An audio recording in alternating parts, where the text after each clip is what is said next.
आगे बढ़ेंगे, लेकिन इसी मामले पर बड़ा अपडेट इस वक्त हमारे पास ये आ रहा है कि रिटायर्ड आईपीएस ऑफिसर्स ने राष्ट्रपति को चिट्ठी लिखी है और इस चिट्ठी में उन्होंने प्रधानमंत्री के साथ हुई इस घटना को लेकर नाराजगी जाहिर की है। पंजाब सरकार पर एक्शन लेने के लिए इस चिट्ठी में कहा गया है। तो ये बड़ी खबर इस मामले में इस वक्त सामने आ रही है। देश भर में अलग अलग स्तर पर रिएक्शंस का दौर जारी है और इस बीच रिटायर्ड आईपीएस ऑफिसर्स ने ये चिट्ठी लिखी है। पंजाब सरकार पर तुरंत कार्रवाई की मांग यहां पर इस चिट्ठी में की गई है।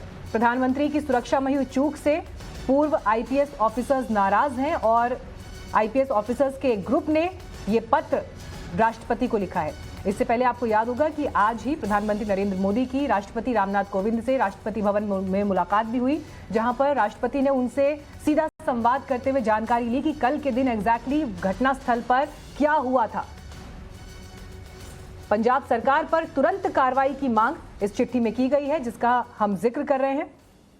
लेकिन कल से अब तक जितनी तेजी से घटनाक्रम बदला है, सवाल कई हैं और इन सवालों के जवाब मिलने के लिए जरूरी यह है कि एक इन्वेस्टिगेशन की रिपोर्ट, डिटेल रिपोर्ट सामने आए। लेकिन जानकारी के साथ इस वक्त हमारे संवाददाता अमित कुमार हमारे साथ जुड़ गए हैं। अमित, देखिए, टाइम्स नाउ नवभारत लगातार इस खबर को ट्रैक कर रहा है। कल की तस्वीरों से लेकर आज के दिन तक तस्वीर यूं बदली है कि जो 3 चिट्ठियां भी सामने आई हैं, उन चिट्ठियों में यह जाहिर है कि कैसे ये अंदेशा पहले से था कि प्रदर्शन हो सकते हैं, रास्तों को ब्लॉक किया जा सकता है। पुलिस के पास डिटेल इंफॉर्मेशन थी, रूट डाइवर्जन तक करने के लिए कहे गए थे, लेकिन उसके बावजूद प्रधानमंत्री की सुरक्षा 20 मिनट के लिए कॉम्प्रोमाइज होती है। सवाल ये कि अब इस पर रिपोर्ट से लेकर एक्शन तक के रूप में क्या तस्वीर हमें आने वाले वक्त में दिख सकती है, अमित?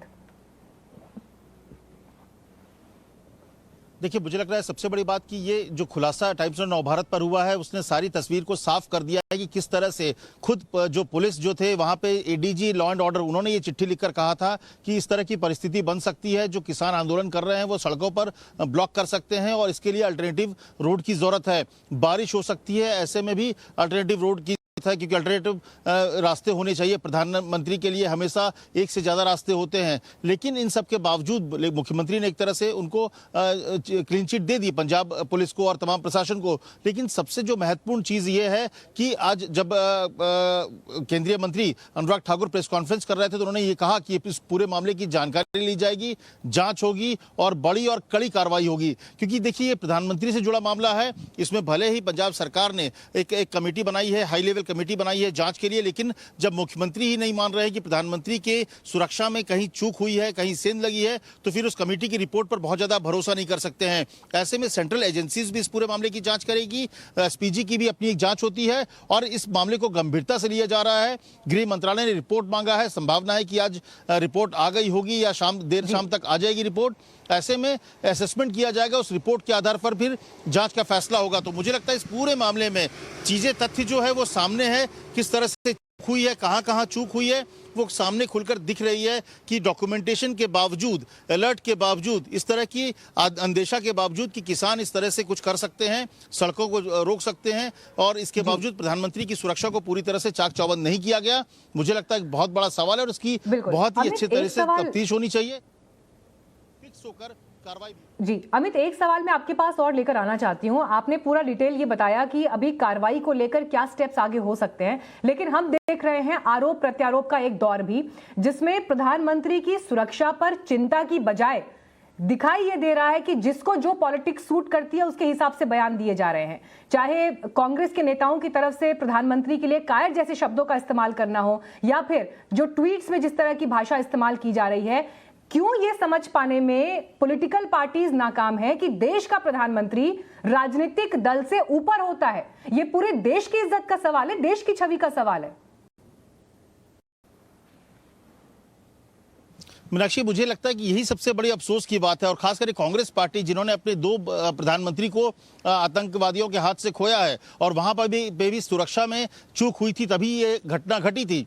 इसके बावजूद जिस तरह के बयान आए हैं, हालांकि मैं ये भी कहूंगा कि कांग्रेस के ही 2-3 बड़े नेताओं ने यह भी कहा है कि इस पूरे मामले को राजनीति से अलग रखना चाहिए, चाहे वो सिंघवी हो, चाहे मनीष तिवारी हो, या फिर झाकड़ जो कि पहले अध्यक्ष रह चुके हैं पंजाब के। उन्होंने साफ तौर पर यह कहा कि इसे पॉलिटिक्स से अलग रखना चाहिए, पॉलिटिकल फुटबॉल नहीं बनाना चाहिए, लेकिन मुझे लग रहा है कि इस पूरे मामले में गंभीरता इस बात को लेकर सोचनी चाहिए कि प्रधानमंत्री की सुरक्षा का मामला है। और जैसा कि आपने कहा कि सही में किसी पार्टी के नहीं बल्कि वो देश के प्रधानमंत्री हैं, और देश के प्रधानमंत्री उन 20 मिनट में सड़क पर थे, खुली जगह पर थे, उनके पास एग्जिट रूट नहीं था, तो तमाम चीजें उनके खिलाफ थी।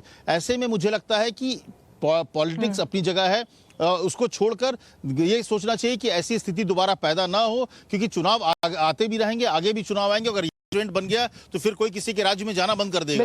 तो मुझे लगता है ये बहुत जरूरी है कि पार्टी पॉलिटिक्स उठ और इसीलिए जिस तरह के लैप्सेस है उस पर विचार करनी चाहिए और उसको दूर करने पर। जो थ्योरीज और जो सवाल भी हमने अपने दर्शकों के सामने रखे अमित, अब सवाल यहां पर यही उठता है कि सच सामने आना चाहिए कि चूक कहां पर हुई है, और उसके लिए जवाबदेही तय होनी भी बहुत जरूरी है। फिलहाल धन्यवाद अमित आपका इस जानकारी के लिए। एक ब्रेक